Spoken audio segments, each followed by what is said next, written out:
जीनत की मुलाकात जहांगीर से हो जाते हैं और जहांगीर को कहते हैं कि तुमने जो कुछ किया है ना इसकी सजा तो तुम्हें मिलके ही रहेगी। ये मत समझना कि तुम बच जाओगे। बहुत जल्द तुम्हारा ठिकाना भी इस घर से बाहर होगा और यही जुबैर होगा जो तुम्हें दिक्के देकर यहाँ से बाहर निकालेगा। जिस पर वो कहता है कि अरे जीनत, मैं तो डर गया तुम्हारी इन धमकियों से। मुझे तो लग रहा है कि जैसे बहुत गलत होने वाला है मेरे साथ। लेकिन आप देखेंगे कि जीनत कहती है कि मैंने भी तुम्हें बद्दुआ दे दी है। तुमने जो कुछ मेरे साथ जुल्म ज्यादती की है ना, उस चीज़ का हिसाब तुम्हें अब देना ही होगा, क्योंकि तुमने मेरी बच्चियों को इस घर से दरबदर किया है और इस चीज़ की सज़ा तुम्हें मिलकर ही रहेगी। इस पर सितारा जहांगीर को तसल्ली देती है और कहती है कि यहाँ पर मेरे कहने के बगैर कुछ भी नहीं हो सकता, क्योंकि जुबैर पूरे पूरे तरीके से मेरे हाथ में है। इसलिए जहांगीर, तुम्हें परेशान होने की ज़रूरत नहीं है। जहांगीर को मैं यहाँ तक नौबत जुबैर को नहीं आने दूंगी कि वो तुम्हारे बारे में कुछ गलत सोचे। इसलिए टेंशन मत लो और इजी होके यहाँ पे रह लो।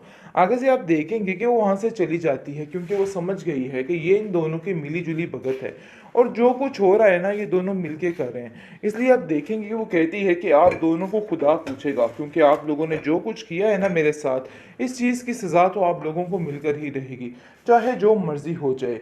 बहुत ज़्यादा परेशान करके रखा है जीनत को, क्योंकि उसे दर बदर की ठोकरें खाने पर मजबूर कर दिया इन लोगों ने।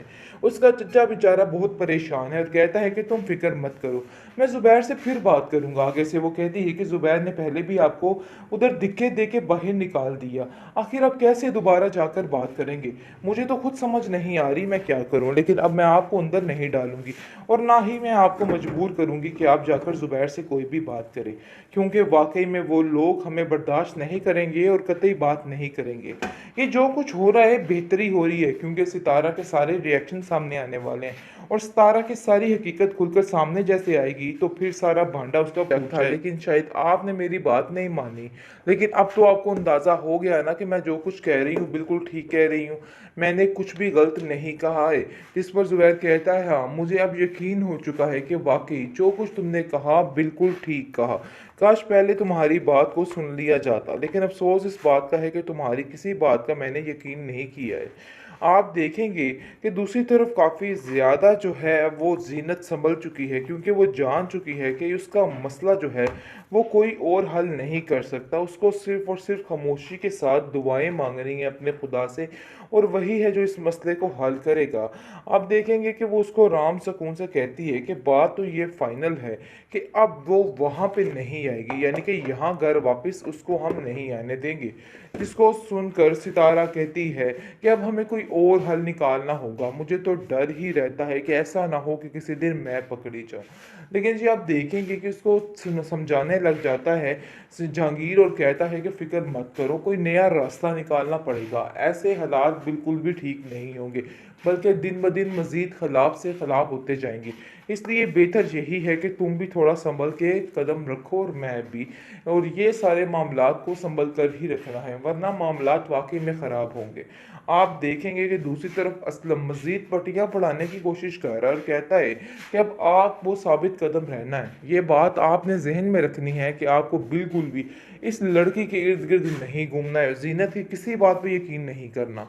यानी कि एक भड़का हुआ बंदा है और इसको और भड़काया जा रहा है, कहा जा रहा है कि फिक्र मत करो सब ठीक हो जाएगा। अगर वो नहीं भी तो क्या फ़र्क पड़ता है? यानी कि अपना उल्लू सीधा करने के लिए वो इधर जुबैर का घर बर्बाद करने की कोशिश कर रहा है। बर्बाद तो हो चुका है, लेकिन मज़ीद बर्बाद करने की कोशिश कर रहा है। आप देखेंगे कि वो मज़ीद उसको पट्टियाँ पढ़ा रहा है और कहता है कि आप उधर नहीं जाएंगे और ना ही उससे कोई राब्ता रखेंगे, जिससे ज़ुबैर फ़ौरन उसकी हर बात मान जाएगा।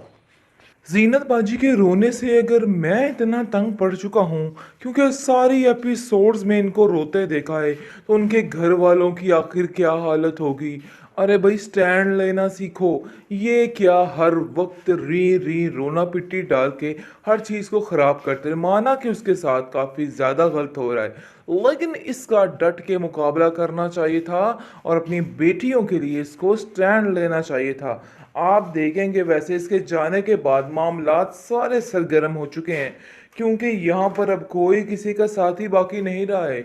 अब ना माँ बेटी की है, ना बेटी माँ की। यहाँ पे सब बदल चुका है और बहुत जल्द बदलना ही था, क्योंकि जो कुछ हुआ था सब कुछ ज़ीनत ही घर सँभालती थी। लेकिन अब सितारा के रंग-ढंग बहुत जल्द सामने आने वाले हैं और हर चीज़ खुल के सामने आने वाली है। क्योंकि ये तो समझ रही थी ना कि हर चीज़ मेरे हाथ में आ जाएगी, ये लेकिन नहीं जानती कि ज़ुबैर की माँ भी काफ़ी हद तक चंडालन है और कुछ भी कर जाएगी, लेकिन सितारा को उसकी यहाँ पे एक जगह नहीं बनने देगी। आप देखेंगे कि किस तरीके से सितारा को कहती है कि देखो सितारा, अपने मामलात अपने तक ही रखो। मुझे लगता है कि तुम्हारे ये कारनामे मुझे बिल्कुल भी पसंद नहीं हैं और काफ़ी ज़्यादा मुश्किल है। लेकिन जी उधर ज़ीनत जो है उसको उसकी बहन काफ़ी हौसला दे रही है और कहती है कि बस कर दो रोना धोना, इतना रोना अच्छा नहीं होता सेहत के लिए। हर वक्त रो रो के तुमने अपने आप को हलकान किया होता है।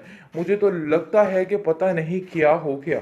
आगे से आप देखेंगे कि ज़ुबैर को इतना गुस्सा है उसके ऊपर और वो कहता है कि मुझे तो यकीन ही नहीं आ रहा, सारी ज़िंदगी शोहरत का कर करके आखिर इस शोहरत ने मुझे सिला क्या दिया है, एंड पे आके मेरा घर ही बर्बाद करके चली गई।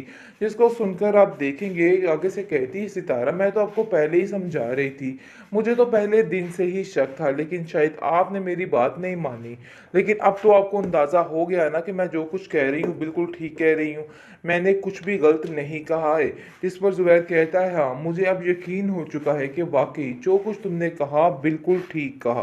काश पहले तुम्हारी बात को सुन लिया जाता, लेकिन अफसोस इस बात का है कि तुम्हारी किसी बात का मैंने यकीन नहीं किया है। आप देखेंगे कि दूसरी तरफ काफ़ी ज़्यादा जो है वो ज़ीनत संभल चुकी है, क्योंकि वो जान चुकी है कि उसका मसला जो है वो कोई और हल नहीं कर सकता। उसको सिर्फ़ और सिर्फ़ खामोशी के साथ दुआएँ माँगनी है अपने खुदा से, और वही है जो इस मसले को हल करेगा। आप देखेंगे कि वो उसको आराम सुकून से कहती है कि बात तो ये फ़ाइनल है कि अब वो वहाँ पे नहीं आएगी, यानी कि यहाँ घर वापस उसको हम नहीं आने देंगे। जिसको सुनकर सितारा कहती है कि अब हमें कोई और हल निकालना होगा। मुझे तो डर ही रहता है कि ऐसा ना हो कि किसी दिन मैं पकड़ी जाऊँ।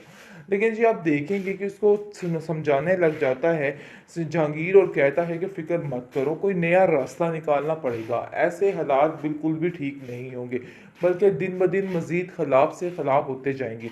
इसलिए बेहतर यही है कि तुम भी थोड़ा सँभल के कदम रखो और मैं भी, और ये सारे मामलात को सँभल कर ही रखना है, वरना मामलात वाक़ई में ख़राब होंगे। आप देखेंगे कि दूसरी तरफ असलम मज़ीद पटियाँ पढ़ाने की कोशिश कर रहा है और कहता है कि अब आप वो साबित कदम रहना है। ये बात आपने ज़हन में रखनी है कि आपको बिल्कुल भी इस लड़की के इर्द-गिर्द नहीं घूमना है, ज़ीनत की किसी बात पे यकीन नहीं करना। यानी कि एक भड़का हुआ बंदा है और इसको और भड़काया जा रहा है, कहा जा रहा है कि फ़िक्र मत करो, सब ठीक हो जाएगा। अगर वो नहीं भी तो क्या फ़र्क पड़ता है। यानी कि अपना उल्लू सीधा करने के लिए वो इधर ज़ुबैर का घर बर्बाद करने की कोशिश कर रहा है। बर्बाद तो हो चुका है, लेकिन मज़ीद बर्बाद करने की कोशिश कर रहा है। आप देखेंगे कि वो मज़ीद उसको पट्टियाँ पढ़ा रहा है और कहता है कि आप उधर नहीं जाएँगे और ना ही उससे कोई राब्ता रखेंगे। जिससे ज़ुबैर